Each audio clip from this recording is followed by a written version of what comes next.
दक्ष police news, पहिले खाकी मग बाकी।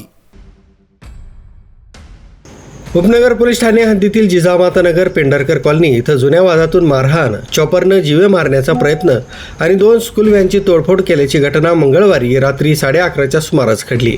या प्रकरणी उपनगर पोलिसांनी 7 जणांविरुद्ध त्यापैकी 3 ते 4 अनोळखी आरोपींसह गुन्हा दाखल केलाय। पोलिसांनी दिलेल्या माहितीनुसार उपनगर पोलीस ठाण्यातील गुन्हे शोध पथकातील प्रशांत गोरख देवरे, संदीप पवार, अनिल शिंदे, गौरव गवळी आदी कर्मचारी रात्री प्रतिबंधात्मक गस्त घालत असताना जिजामाता नगर परिसरात वाद सुरू असल्याची माहिती मिळाली।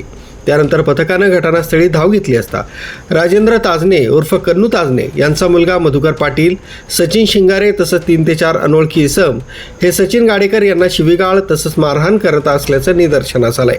पोलिसांनी हस्तक्षेप करून संबंधितांना शांततेचं आवाहन केलं।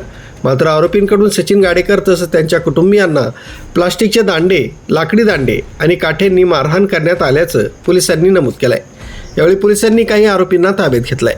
फिर्यादीनुसार राजेंद्र ताजने यांच्या मुलानं सचिन गाडेकर यांच्यावर जीवे मारण्याच्या उद्देशानं धारदार चॉपर फेकला। मात्र गाडेकर वेळेवर बाजूला झाल्यानं त्यांचा जीव वाचला। त्यानंतर आरोपींनी घराबाहेर उभ्या असलेल्या MH15 EF 0301 तसंच MH15 AK 1256 क्रमांकाच्या टाटा विंगर स्कूल व्हॅनच्या काचा फोडून नुकसान केलंय। या प्रकरणी पोलीस कर्मचारी प्रशांत गोरख देवरे यांच्या फिर्यादीवरून राजेंद्र ताजने उर्फ कन्नू ताजने यांचा मुलगा मधुकर पाटील, सचिन शिंगारे आणि 3 ते 4 अनोळखी इसमांविरुद्ध उपनगर पोलीस ठाण्यात विविध कलमान्वये गुन्हा दाखल करण्यात आलाय।